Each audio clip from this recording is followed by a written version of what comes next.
Segala karpet.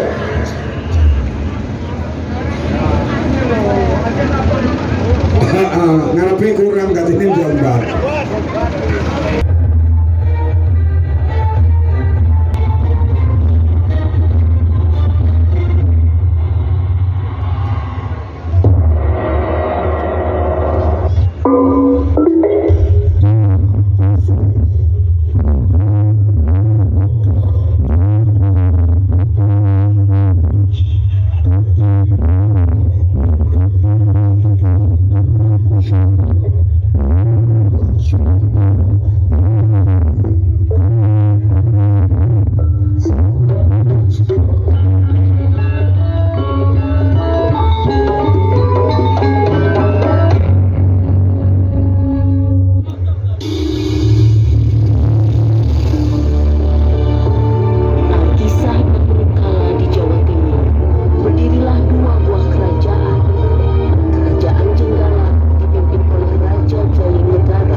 Sesuai pesan para pendahulunya, kedua kerajaan itu harus disatukan kembali melalui ikatan pernikahan untuk menghindari peperangan. Maka, Panji Asmorobangun, putra Jayanegara, dinikahkan dengan Dewi Sekartaji, putri Jayangrana.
diserang oleh kerajaan musuh.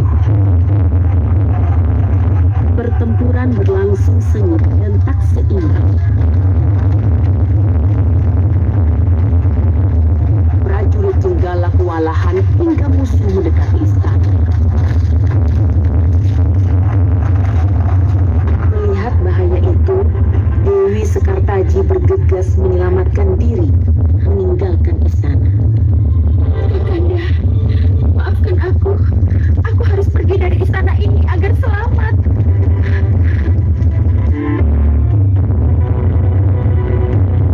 Sesampainya di istana Jenggala, Panji Asmorobangun melihat kerajaan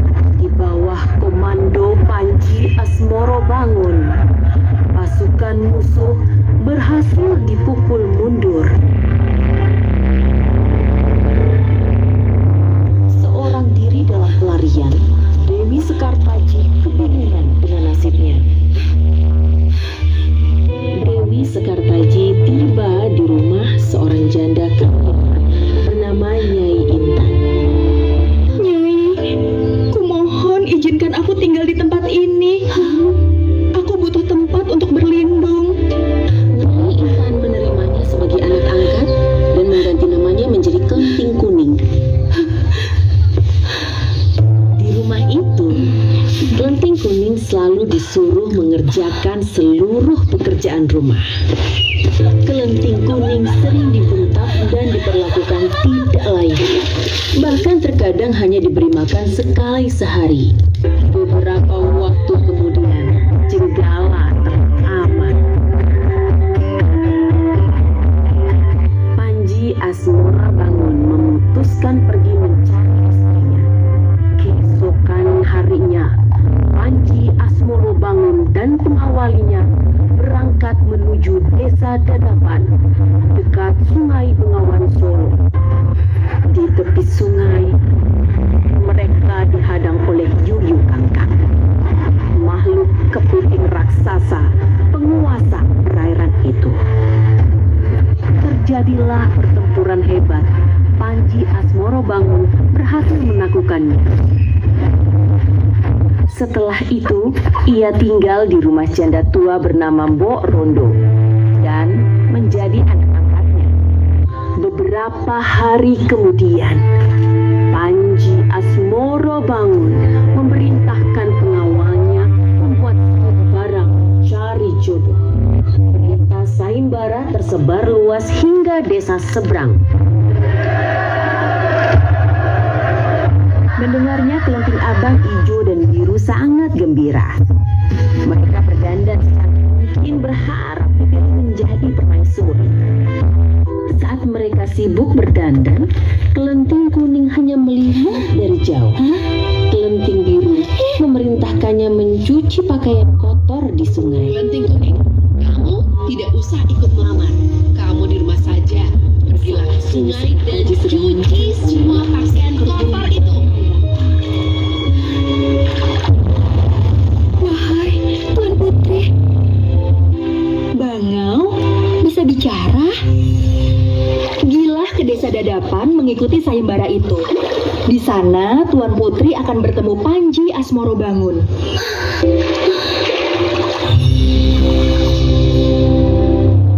Bertemu suamiku?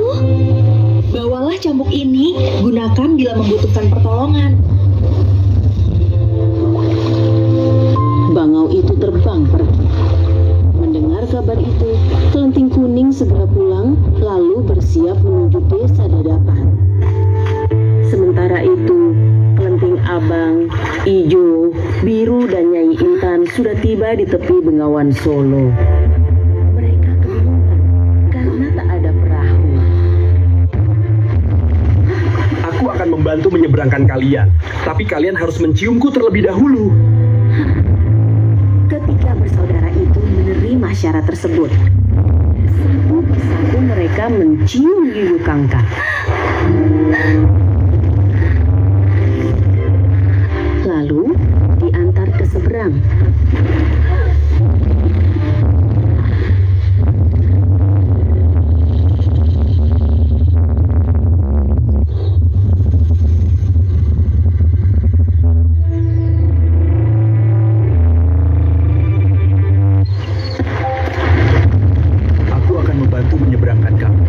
Kamu harus menciumku terlebih dahulu. Ketika diberi syarat yang sama, kelenting kuning menolak karena tidak ingin mengkhianati suaminya. Kelenting kuning memohon berkali-kali, namun Aku tidak akan pernah Yuyu menyetujui Kangkang permintaanmu itu. tetap menolak. Hingga akhirnya kelenting kuning mulai kehilangan kesabaran. Ia mengambil cambuk pemberian Bangau lalu memukulkannya ke sungai. Ampun, gadis kecil. Baiklah, aku akan menyeberangkanmu tanpa syarat apapun. Namun Yuyu Kangkang memohon agar air sungai dikembalikan seperti semula. Karena kasihan, kelenting kuning memukulkan cambuk lagi dan air sungai kembali normal. Kelenting kuning pun melanjutkan perjalanan menuju desa Dadapan. Sesampainya di tempat sayembara, kelenting kuning bertemu Nyi Intan dan saudara angkatnya yang tampak tidak suka melihat kedatangannya. Sayembara dimulai. Kelenting abang, Ijo, dan biru tampil bergiliran. namun tak satu pun dipilih oleh ande-ande Lulu. Nyai Intan sampai berlutut memohon.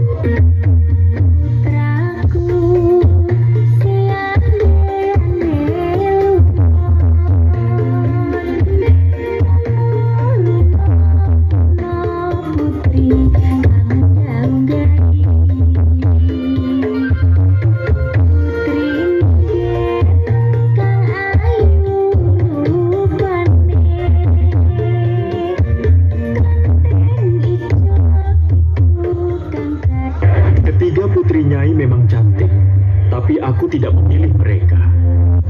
Hai gadis berbaju kuning, kemarilah. Aku memilih gadis ini sebagai permaisuriku. Aku tidak memilih putrimu, karena mereka semua telah mencium yuyu kangkang. Sementara gadis ini lulus ujian, yaitu menolak ciuman itu. Maaf Pangeran, saya datang ke sini bukan untuk mengikuti kontes. Hamba mencari suami hamba, Panji Asmoro Bangun. Terima kasih Dewi Sekartaji. Kau telah membuktikan kesetiaanmu sebagai istriku.